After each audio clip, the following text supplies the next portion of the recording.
is it the second book that takes place in the Peaceable Kingdom? The second book, yes, in the Northeast Kingdom. Okay. Yeah. And that to me was, was so different than Brattlesboro. I mean, Yes. I gather it's a very remarkably different. Yes.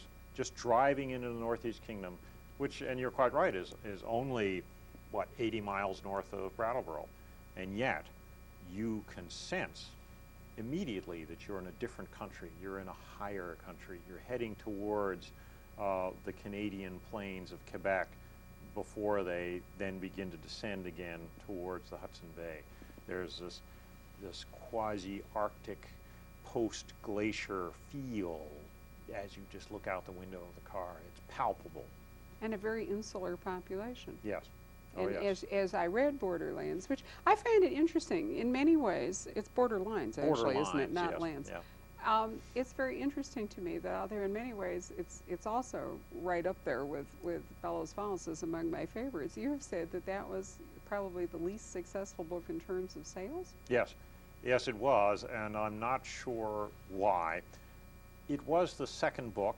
The second book is oftentimes for a beginning writer the toughest one to write, especially if the first one has been as successful as Open Season was. Reviews were so good with Open Season that my wife and I literally stood around the table and the dining room table and said, well, maybe you can fool all the people all the time. I mean, we were totally baffled. And of course then the publisher was saying, do it again. So you're in a total blue funk because it's a miracle that you did it to begin with. You had no idea this thing would be as successful as it was, at least in terms of reviews. So you write a 40-page single-spaced outline, which you then throw away, and you've wasted 6 months doing that. I mean, it's just one folly after another that sucks your energy, and in the meantime, you're trying to sort this plot out. It is perhaps the most writerly of books. You can see the process of the writer's struggles most obviously in that book, and that makes it the most favorite to some and the least favorite to others. So at one point, actually fairly far on in this process, I'd now written many of these books. The publisher let me know, or actually not the publisher, but the booksellers, bless them. They're the guys that tell me what's going on in the world. People just like you. Someone called me up and said, we're having a hard time getting Borderlines. It's not out of print, but it's not in print. There's this kind of twilight zone that they park books, and the craftiness is that the publisher will then say, okay, we will reprint it when we get enough back orders. But who in their right mind is going to back order a paperback of a multiple book series? They'll merely buy another book of the series and they'll just forget about it because they want it now. They don't want to back order it and wait for a year for it to be published. Well, it's a self-fulfilling prophecy because the publisher is sitting there waiting, quote unquote, waiting for these back orders, which it knows won't come. And then it'll say, well, gee, there doesn't seem to be any interest in the book, so I guess we will actually let it slide out of print.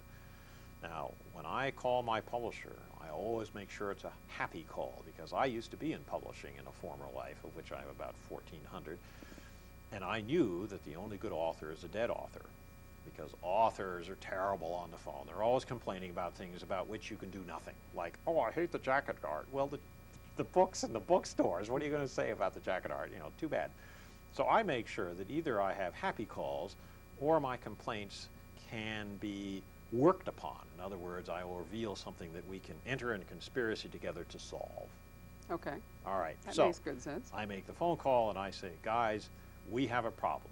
I used to be where you are. I know how this game is played. I know what's going on. So let's make a decision. Let's either tank this book or let's publish maybe just a few copies, but let's get it back into print so we can sell the books and see what happens. Well, that's a very embarrassing spot to put a publisher in because words like tank this book strike them as so harsh. So obviously they published whatever, 1,000 more paperbacks or whatever it was. Miracle of miracles, for some reason or other, maybe the latest hardback really caught on or whatever it was, they all sold. So that got me back into print and we survived that. Well, I'm delighted to hear it. I didn't think it was the book itself. I mean, I remember when you said that, I was slightly baffled. And it is true that in some series, but it was only the second book in the series, but in some series Rooted in Place, when the characters are taken some other place, sometimes it disrupts readers. But I mean, we'd only been in Brattlesboro for one book. For so one how, book, yeah, how hard could exactly. it be, you know? Yeah. And I really did like the setting, which I thought was just another aspect of Vermont. As I remember, we had fire.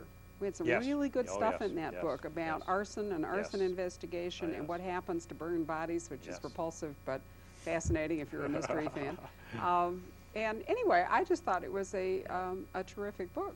Well, I set out to do two things, actually, and you put your finger on it. I didn't want to do a Murder, She Wrote type imitation where every book looks like every other book. So from the get-go, the plan was, and I did plan this series. It wasn't just, let's write a book and see what happens. I actually did figure this out, which was, by the way, another reason I did murder mysteries is because the murder mystery genre was a very strong market force. So if It was when you started, yeah. Yes, exactly. Today, I wouldn't recommend no, you write No, I it. wouldn't either. It's amazing. It's glutted, but nevertheless, it was a fun ride.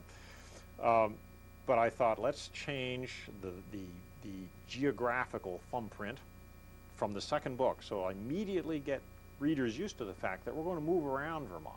We're going to stay in Vermont there. That's the We're going to critical stay in. thing. Oh yes, that was critical. Vermont had an identity that I definitely wanted to coast on. Well, it's As- really the main character in your Absolutely. books. Oh, absolutely. That's one reason we've been Absolutely. harping along here Sure. about Vermont, in case Sure. I forgot to make that point. Well, but it's true. I mean, Yes. I think that, you know, your books are, that the place defines Oh, the critically. series and critically. really becomes the main character. Yeah. And then within that context, everybody moves about and does their Yes. stuff. No, to the point where there was a geography teacher, now unfortunately retired, at Dartmouth College. He used to have me come up on an annual basis to talk to his students because geography plays such a role in these books. And he loved that. He loved being able to point out to his students how important geography is above and beyond maps. Oh, absolutely so, and I like it when you're, well, we'll get to it in a bit about how you've now come up with an actual nifty way to move them all over Vermont, which I commend you on. Thank you. But I did like that aspect of Borderline, so that was one of your plans, and the other was? The other was to introduce this sense of character development. You had touched on that a little bit earlier. And it was important to me. This was the Ross Macdonald, when I'd read Ross Macdonald, he's written maybe 10, 15 books, maybe in his series, I can't remember. But they're quite a pile Of of Lou Ross Archer's, Macdonald, yeah. of the Lou Archer series, that's correct. Now, the one reservation that people have against Ross Macdonald books is that they are, in fact, quite similar to one to the other. Yes, they are. He had an interest, and it turns out later when after he died, biographies were written and whatnot, and I hadn't realized this about him because, of course, I was reading the story, not reading the author. But it turns out the author had certain psychological issues that he was working out in his books, and a lot of them had to do with ghosts, familial ghosts, and family histories. Fathers, And yeah. fathers, exactly. very And so much. this surfaces a lot in his books. Book after book, the solution to the crime goes back 20 years or 3 generations or whatever. And it struck me, and of course on top of that you had Lou Archer, who was a kind of tabula rasa. He was a non-communicative narrator. And I decided I would turn that around ever so slightly. I wanted to invite people in. I wanted to make the hero an everyman. I wanted the name Joe, which is the hero's name, because of the phrase "a regular Joe." Aha, sure. In many ways I reacted, and this is not meant disparagingly, but I reacted against Robert Parker Spencer, because Spencer, who has no first name, who is a magnificent cook, who is an extraordinary athlete, who is a lover of 15 women, you know, he's got all these wonderful perfections. I wanted a guy who ate Velveeta, who was named Joe, who didn't run 40 miles every morning before a gourmet breakfast. I mean, I reacted against Spencer to create this persona. Well, if you're going to do that, you want to get into it. So we went up to the Northeast Kingdom and Borderline so that I could discover his Uncle Buster and reveal his cousin and talk about the complexities from which we all come. Again, a sharing device and a sense that has evolved over these now 11 books, well, 12 considering the one in my computer. It is no longer a series of individual books. It's now a series of chapters in an overall book that I'm still working on.